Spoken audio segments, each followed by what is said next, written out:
So it says we're supposed to come up with a union contract. Does that mean which perspective, though? I think it's one that everyone agrees on, but that both the union and the management agrees on. Okay, well, let's do it. Okay. Let me pull up all that reading again. I don't remember any of it. Well, I mean, I just read it like 12 hours ago, but you should remember it, right? Yeah, I didn't read the other stuff, so I need your feedback. Yeah, the labor stuff, yeah. I'm supposed to write something on the doohickeys about that. Because you're doing organized labor? Yeah. Okay. All right. Yeah, you should also probably read the other, because you're doing that, you should read the other side after we're done. So it actually, there were 3. Did you guys see the third one? And I was confused why it wasn't all grouped together. Okay, like, so in the reading it had the 78, the 83, and then if you go to somewhere else, it had the 85. The 85. Did you see that? And like, yeah, I didn't quite understand. It's because this discussion is supposed to be like we're making the 83 agreement, and then the 85 agreement is written in such a way that it just says you negotiated the wage to be X amount, and so it's just whatever you agree upon is the amount that's written in the 85 negotiation.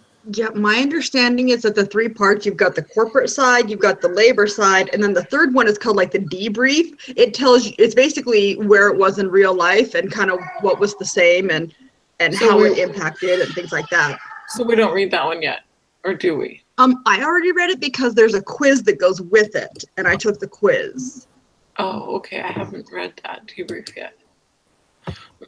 I wasn't sure what exactly I was supposed to read or what we're supposed to. Let me see. You said we're supposed to do this at the 78 one, Olivia? Like that's where we're supposed to. I think the ones that we were just supposed to read was just the ones in the reading. So the 78 and the 83. Let me see. I'm just trying to. There it is. And then there's an 85 one later. Yeah, I read that one too. The 85, yeah. So it's like, 1978, 1983, and then later on for the reading for debrief and endnotes is the third one.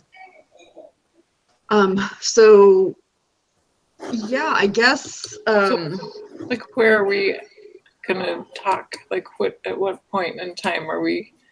I think I gotta figure out. I think we're doing the 83 because we had both of those reading assignments. For like basically the 78 one is so we would have more backstory for going into the 83 negotiations. Because the same people who negotiated the 78 also negotiated the 83. So let's see. Because it says instructions for all students, be prepared to negotiate over the 1983 wage. Okay. So yeah, summary is that you've got the summary of the 78 contract, bargaining and context issues. Let me pull that up again. I'll pull up the management side if you guys want to pull up the. Yeah, I'm on the labor side. Who's got children happily screaming? That's me. I've got my 1-year-old is pounding on the door trying to get. Wait, you have a 1-year-old? Oh, that's right. You have a 1-year-old. And my teenagers, remember? Yeah, I don't know. Sometimes I'm just like, I thought it was a grandkid or something. Maybe I'm like, oh, 1-year-old. Ow. Wow. No, she's my 1-year-old. She's really picky. I don't know. Have you seen the Mormon grandmas? They look young. Oh, I know, right? Actually, this is my teenager. My 16-year-old. This could be her baby. Good luck. Yeah. All right. Well. Yeah, my youngest sibling was born when I was 18, so. You know that. Here you go. So, here's like from the labor side of it. We've got the 5 changes: the guaranteed annual wage, the annual bonus, the no layoff policies, the worker autonomy and incentive pay, and the escalator clause. So there's location at the new plant. So I think what we're going to be negotiating on today is going to be The way let's see. was it the Me Too clause thingy?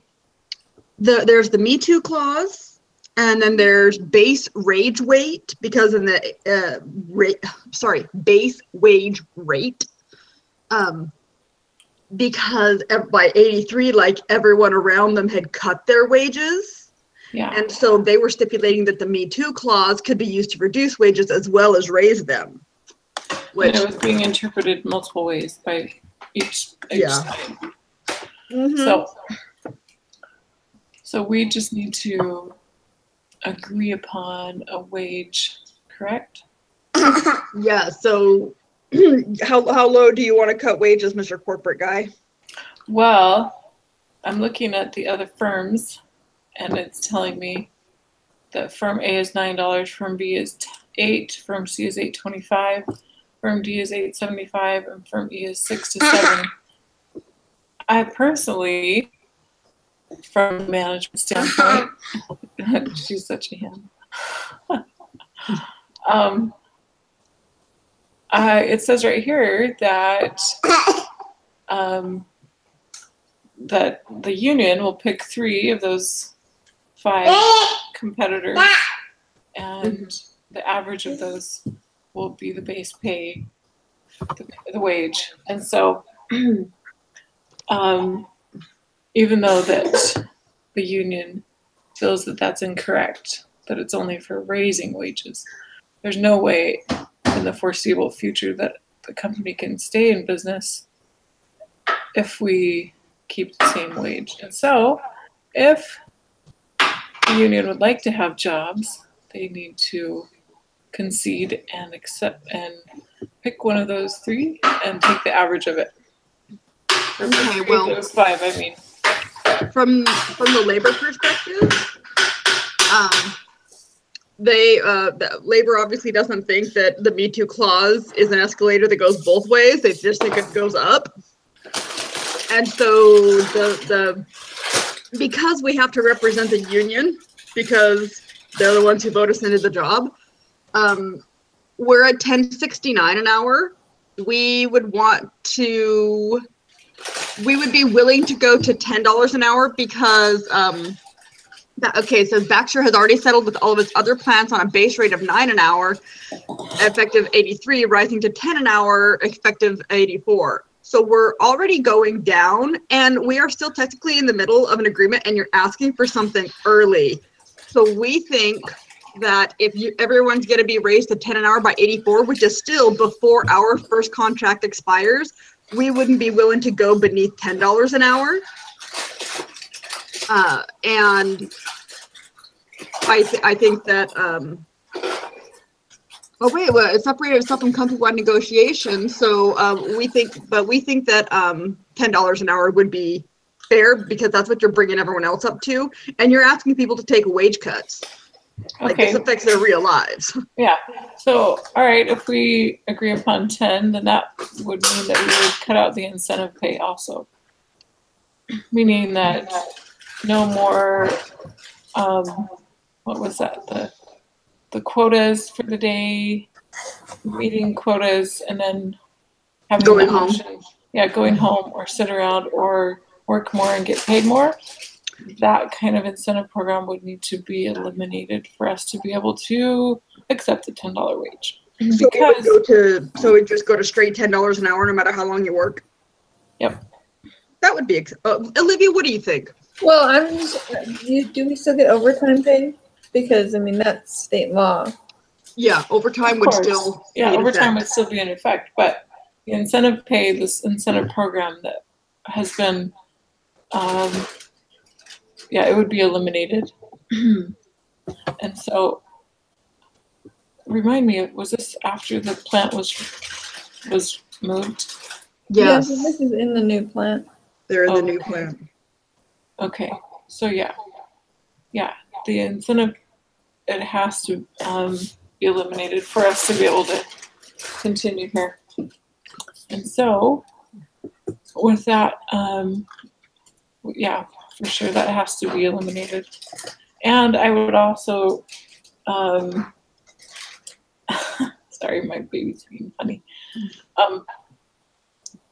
I would also suggest that we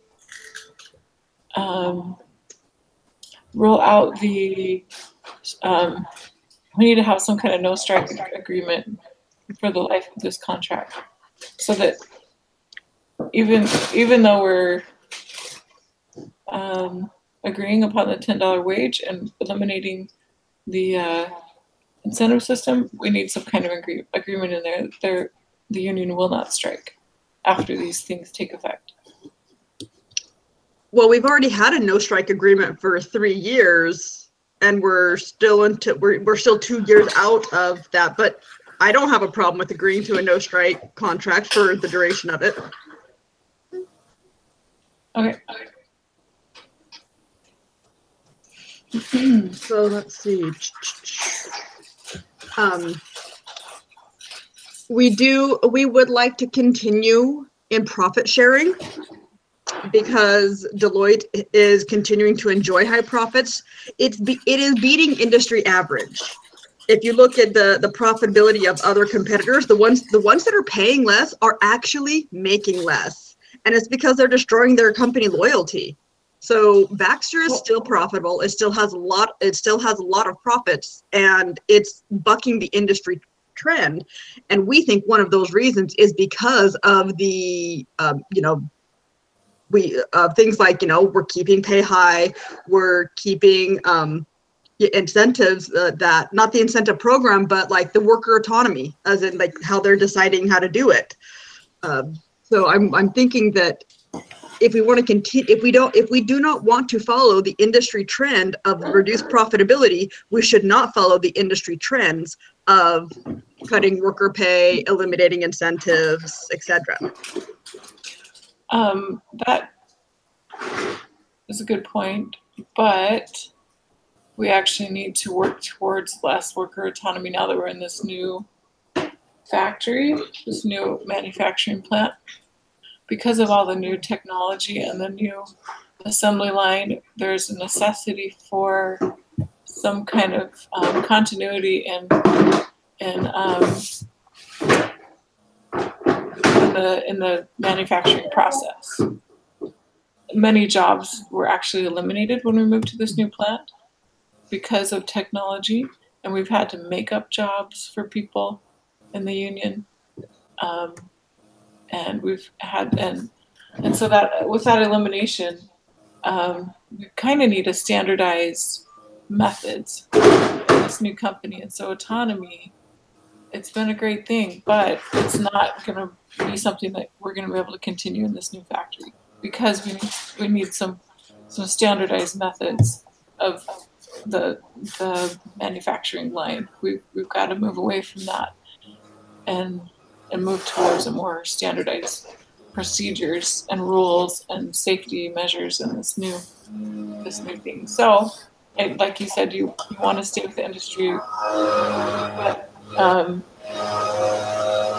can't necessarily keep the wages high for people who are actually working less than they were working before, because of the technology is now replacing some of those steps that workers were doing before. So you may think that you're doing the same amount of work. Well, you're actually doing less as a union, because the technology has helped eliminate quite a bit of the procedures. And so the union may think that they're getting the raw end of the deal, but technology and this new plant has really helped replace a lot of the necessity. And so we could very well go hire non-union people to do this work, and they are more than ready and willing to do it. And so we just need to come to some kind of agreement that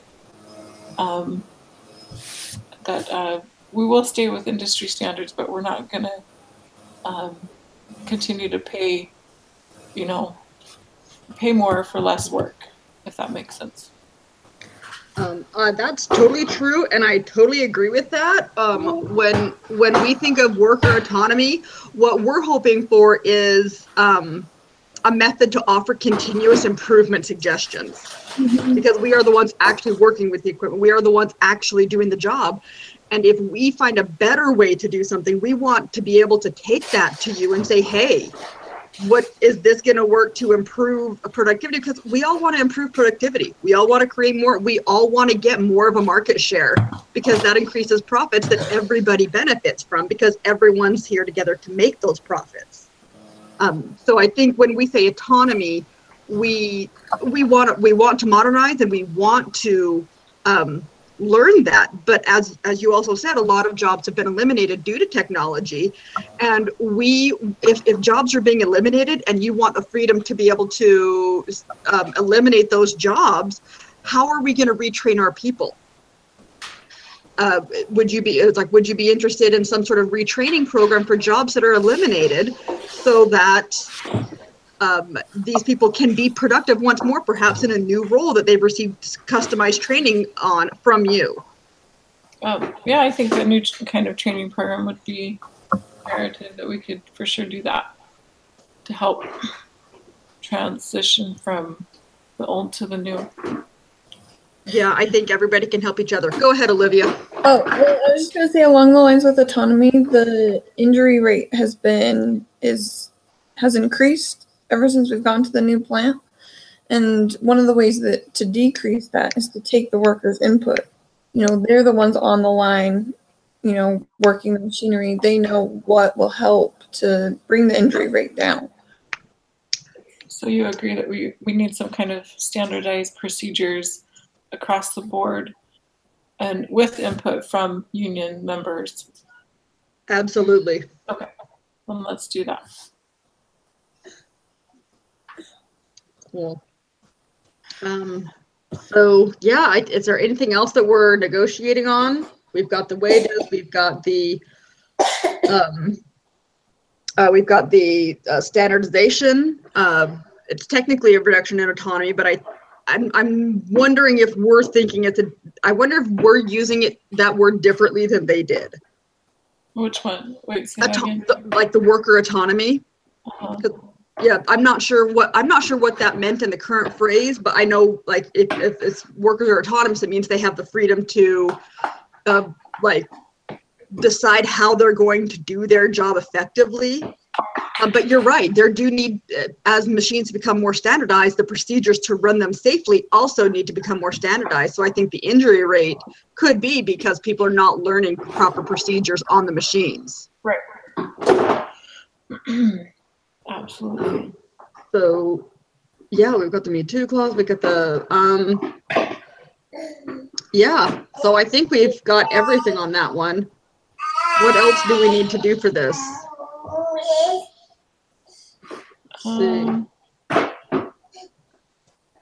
Deduction. I think maybe some talk about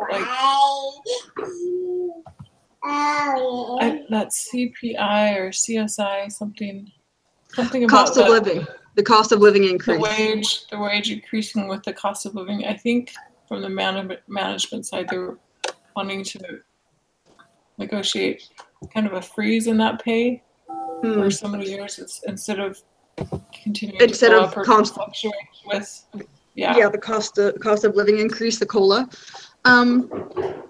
I think, if we get, we have the $10 an hour, which is above industry average. But then again, the profits are also above industry average. I think we'd be willing to agree to a freeze for COLA until the end of the contract, until the end of the current contract. So for the next 2 years, we would freeze on COLA, because then we can see what the economy's like. Is inflation going out of control? Because, as they mentioned, this is the 80s. There was a lot of financial changes, even in the first half of the 80s. Right. And so, yeah, we're willing to freeze on COLA for 2 years, but after that, we want to look at what inflation's actually done. Right. Okay. Sounds good. Anything to add, Olivia? Nope, that sounds good. For you. Awesome. So, Should I stop it and then? Yeah. Okay.